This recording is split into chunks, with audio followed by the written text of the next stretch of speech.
नमस्कार साथियों, आज हम आपको बताएंगे भारत के अंतिम गांव के बारे में, जहां से होकर जाता है स्वर्ग जाने का रास्ता। जी हां, पांडव यहीं से होकर स्वर्ग गए थे। और आज हम आपको बताएंगे माणा गांव के बारे में। और आज हम आपको बताएंगे कि क्या है यहाँ की विशेषता, यहाँ पर कैसे जाएं और यहाँ पर कब जाएं। ये सभी चीज़ें आज हम आपको बताएंगे अपने इस वीडियो में। ये जो माणा गांव है ये स्थित है उत्तराखंड में, और ये चीन की सीमा पर स्थित भारत और उत्तराखंड का अंतिम गांव है। यहाँ से आगे चीन की सीमा प्रारंभ हो जाती है और इस गांव से आगे कोई गांव नहीं है। वैसे इस गांव का नाता महाभारत काल से भी जुड़ा हुआ है, और कहते हैं कि पांडव इसी गांव के रास्ते होते हुए स्वर्ग को गए थे। और इस गांव का जो पौराणिक नाम है वो है मणिभद्र। ये स्थान सरस्वती नदी के किनारे बसा हुआ एक खूबसूरत गांव है। ये गांव बद्रीनाथ से मात्र 3 किलोमीटर की दूरी पर स्थित है। और अगर पर्यटन की बात की जाए तो ये स्थान पर्यटकों के लिए एक बहुत ही बेहतरीन स्थान है। यहाँ पर हर साल टूरिस्ट लोग अलकनंदा और सरस्वती नदी के संगम को देखने के लिए आते हैं। और जो ये सरस्वती नदी है ये केवल यहीं तक दिखाई देती है, इसके आगे ये अदृश्य रूप में बहती है। इसके पीछे की भी एक स्टोरी है। इसके अलावा यहाँ पे जो दर्शनीय स्थान हैं वो हैं गणेश गुफा, व्यास गुफा, भीम पुल। ये सभी स्थान यहाँ पर टूरिस्टों के लिए आकर्षण का केंद्र हैं। यहाँ पर सरस्वती नदी पर एक भीम पुल बना हुआ है। जब पांडव स्वर्ग जा रहे थे तब उन्होंने सरस्वती नदी से आगे जाने का रास्ता मांगा, लेकिन सरस्वती ने रास्ता देने से मना कर दिया। तो भीम ने 2 बड़े पत्थरों को उठाकर उसके बीच में एक पुल बना लिया, और इस तरह से इस पुल का निर्माण हुआ।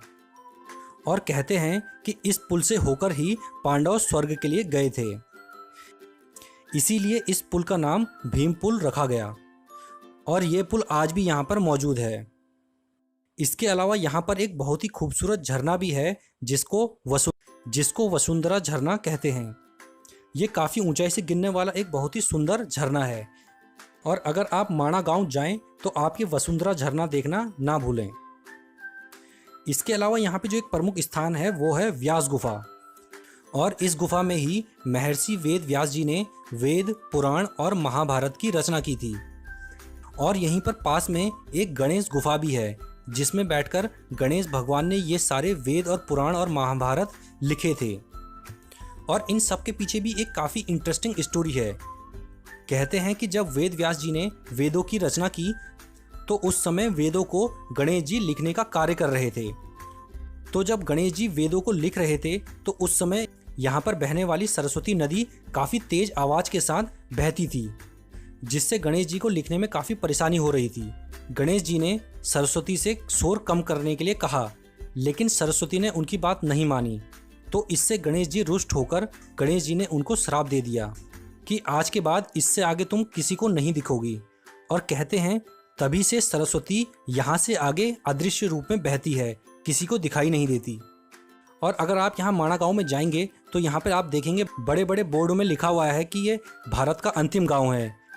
और कई चाय की दुकानों पर भी लिखा हुआ है भारत की आखिरी चाय की दुकान। ये सब देखकर लोग यहाँ पे काफ़ी ज़्यादा आते हैं और यहाँ पर रुककर चाय ज़रूर पीते हैं। और अब जानते हैं कि यहाँ पे कब जाया जाए। तो यहाँ पे जाने का जो सबसे सही समय होता है वो होता है मई से लेकर अक्टूबर तक का। इसी दौरान यहाँ पे भारी संख्या में टूरिस्ट आते हैं, क्योंकि इसी समय में बद्रीनाथ के कपाट भी खुले रहते हैं। और क्योंकि ये बद्रीनाथ के समीप ही है, इसीलिए इसी समय पर यहाँ पर सबसे ज़्यादा पर्यटक आते हैं। और सर्दियों के समय में यहाँ पर रास्ते में काफ़ी बर्फ़ गिरे होने के कारण यात्रा काफ़ी कठिन हो जाती है। इसीलिए मई से लेकर अक्टूबर के बीच में आप यहाँ आ सकते हैं।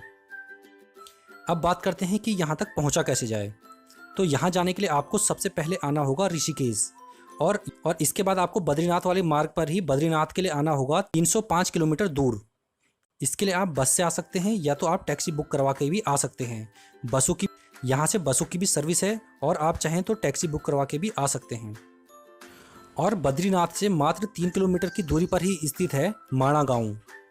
और आप यहाँ पर माणा गांव पहुँचने के बाद किसी गाइड की सहायता से भी यहाँ के सारे स्थानों को घूम सकते हैं। वो आपको सारी जगह घुमा देंगे। तो काफ़ी खूबसूरत स्थान है ये माणा गांव। और अगर आप बद्रीनाथ यात्रा पर आएँ तो आप माणा गांव भी ज़रूर आएँ।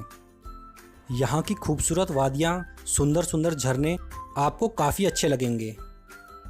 तो ये थी कंप्लीट डिटेल भारत के अंतिम गांव के बारे में। आपको हमारा आज का ये वीडियो कैसा लगा आप हमें ज़रूर बताएं।